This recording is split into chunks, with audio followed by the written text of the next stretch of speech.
Hey guys, welcome back to another World of Tanks replay. Today, before we get to the replay, I want to take a closer look at the tank that we're featuring. And if you saw my video the other day on the Su-76G FT, well, this is a follow-up. What we didn't do in that video was really look at any of the stats of this tank and compare it to other tank destroyers of the same kind of tier. So we're going to do that today. So let's dive in. Now, what we're seeing in this screen is the Tanks GG comparison of the Su-76G FT, the MAA1, the Russian version of this tank, which is the Su-76M.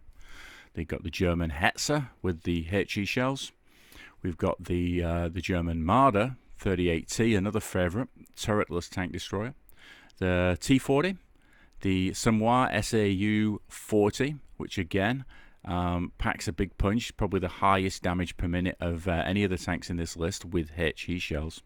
And the collector's tank, which is the Su-85B.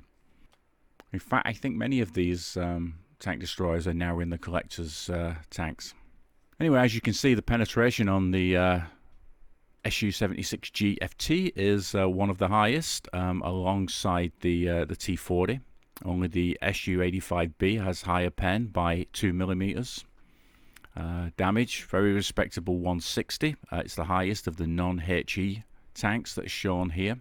So if we don't include the HE shelled tanks, which is the Hetzer and the Samoa in this lineup, it's only beaten out by the Su-85B in terms of damage per minute. Now, where this probably beats the Su-85B is the aim time.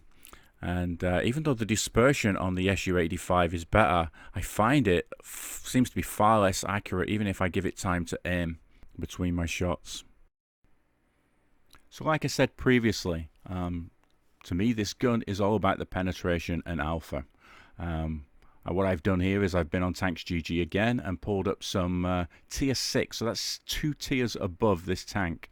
Some of the tank profiles, some of the armor profiles for those heavy tanks, just to see what kind of damage we can do. This is the Object 244 tier 6 Russian premium heavy tank, and you can see plenty of green there that we can go through. Some yellow, which is probably around a 50% chance for penetration. And just in case you were curious, same tank again, same gun on the Su-76G FT, but this is using the premium rounds, the APCR. And you can see there that now we're up to almost a 90% chance of going through the tank there in several places. You see the bright green. Now, if you look at one of the hardest tanks at tier 6, the OI Japanese heavy tank, a lot of people have this just because it's bulletproof armor, quite literally. And you see here absolutely no chance of getting the AP from the Su-76G FT through the front of this tank at all. However, if we load the gold, we can see the difference it makes here. And those two little droids on the front, and the front just below the turret, and even the turret itself, there stands a reasonable chance of being penned with the gold from this gun. And now remember, this is the worst case matchmaking that I'm trying to show here.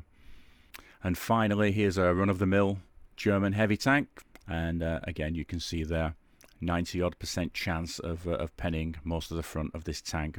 But you can see just how powerful this tank is with its pen, and remember we're kicking out an average of 160 alpha here too. So here we are into the replay, and we're on Ruinberg.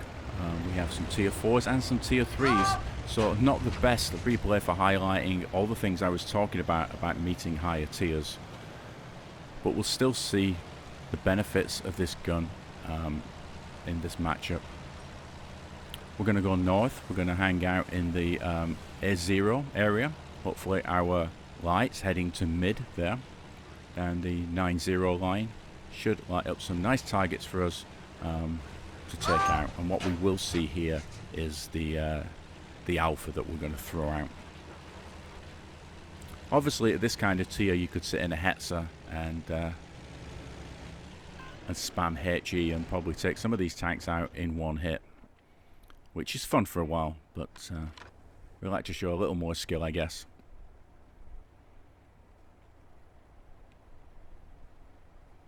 So now this is just a waiting game. Hopefully they'll push.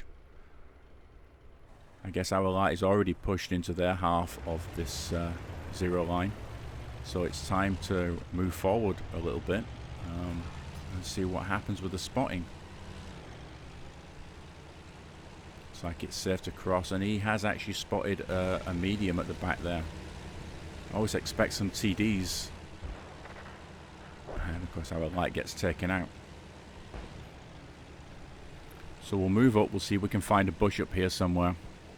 I think there's one just across the road, just around these buildings. And if it really is just that medium back there, then that shouldn't be too much trouble. But let's see. I suspect there will be something else there. And there's a light, and it's heading straight towards us. Now, really, I should back up behind the bush before I do this, but I don't really have time. I do get spotted, but I'm now hidden behind the building. Fortunately, they know we're coming. Now the light's taken out. Got to give it a few seconds so that the proxy spot disappears before I dare shove my nose around. I'm sure they'll be expecting me to come round. Doesn't look like we're doing too well in the city there. I think we might get pushed back, but we have a strong presence over here in the east. Still not seeing anything, even with the binos activated. Let's take some blind fires. Hopefully don't get spotted. Possible there's nothing back there, but that maybe that medium ran away somewhere. T28 is going to move forward, do some spotting for us. He's already been hit, so he has been spotted. And sure enough, it's the Samoa, and he's well, I was going to say he's blocking our shot, but he wasn't, because the wreck was blocking our shot, which I guess is why the Samoa was sat there. We've got an IKV-72 trying to escape, and of course he goes unspotted. Doesn't look like any of my my allies are going to push forward here. Everyone's camping, so we have to be a little bit more proactive. And oh, the Samoa's started to advance. So there we go, nice big shot for 160. And of course we finish him off. So now we have to go and look for this IKV. Something spotted me, or was that the original spot? I'm not sure. Now unfortunately, we know we've lost the town, so there's probably no point in pushing any further.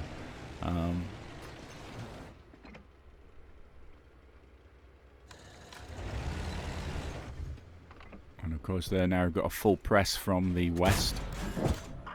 We found the IKV-72. Just one more round into him. And sure enough we take him out for our second kill. Got a told he sat there like a sitting duck. We get a shot out of him, but we don't get the kill.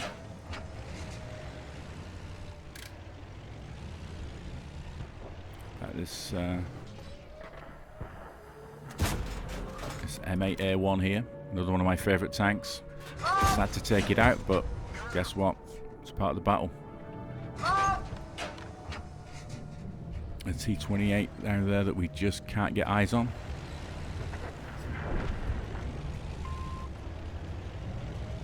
So we're pulling this back nicely at the moment.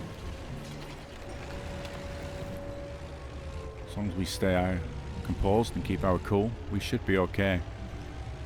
A couple of panzers down the other side. They're going to present a problem. Now, the biggest downside of this tank is not having the turret. But as long as we play correctly, use the bush to our advantage, and we don't get a shot on that guy, he's already taken down. But we have to get eyes on the cap now. We're down to 17 seconds, and sure enough, we get that nasty Italian seal clubber there. That's got some great HE. But of course, he doesn't have the vision. Luckily, we track him, slow him down a little bit. Can we get another shot in? We get a ricochet off his front end. But the cap is now back to 1 minute 30. So we've bought ourselves some time. We've still got one tank above us, but I think we have more hit points right now. So we're not seeing what else is in the cap. I don't think we can hit it head on. So what I do is tell my team to go around, and I think this Valentine is going to come with me. Of course, he's a fixed turret as well. So it's going to be awkward fighting in the city. Makes going around corners quite perilous, really.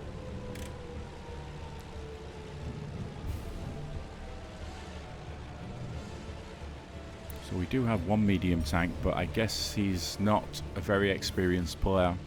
So he's probably wondering what to do. I know, I've been there. So let's have a quick peek around the corner. Keep it wide so we can... sure enough, Panzer 3J, take him out. Quick reload, and we'll finish off this Italian if we're lucky. Ah, down to 2 hit points. Maybe not. Come on. Well, he missed us as much as we missed him, and we got the final shot. So finally we're ahead. We've got this Panzer S-35, not even sure what that is. I don't think I've ever played that. So now I start typing to my allies that you can't just sit there. You've got to do something. Got a great shot on that guy and destroyed him. Still a couple of tank destroyers out there somewhere, but no one's capping. We know the FCM-36 Pack 40 was down south somewhere. Not sure where he is now. The other tank has not been spotted. I wonder if he's AFK. Already secured our top gun. It would be nice to get that 7th kill, wouldn't it? Or even the 8th. Is that a special medal that I don't have yet? I'm not sure. Okay, so we're running through the town again. Of course, if we get flanked here, if they're waiting around the corner, hit us perpendicular right in our side. We kind of have enough hit points, I think. Although if it's a Hetzer and he's firing HE, we're easily a one-shot. Even on full hit points, we're a one-shot. So we just have to play this smart. I guess somebody just found the FCM and took it out, which is good. Took my advice of not just sitting there.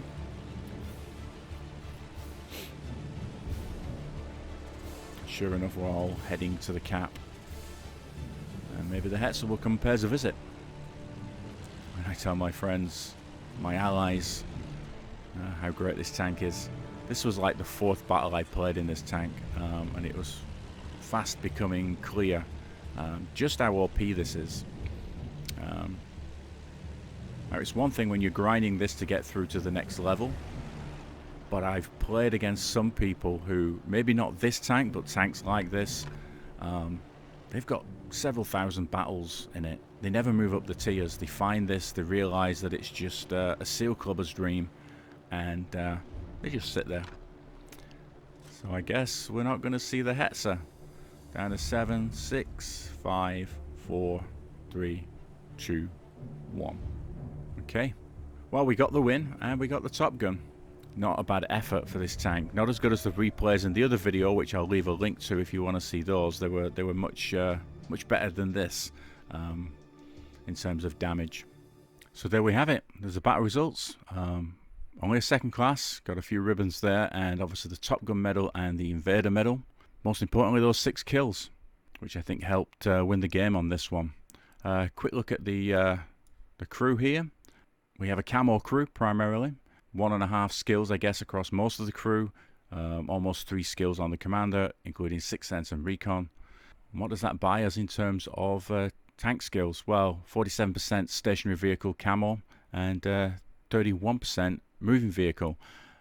Only have 440 view range, and if we look at the equipment on here that helps us get to that, we have the vents, which I run on most of my tanks, the low noise exhaust system, which I've started to add on more and more of my tanks. Even my Barask now has a low noise exhaust system, and I'm also running binos, which again I'm doing on the Barask against conventional wisdom, but you know what, I think this is a pretty good setup across several tanks.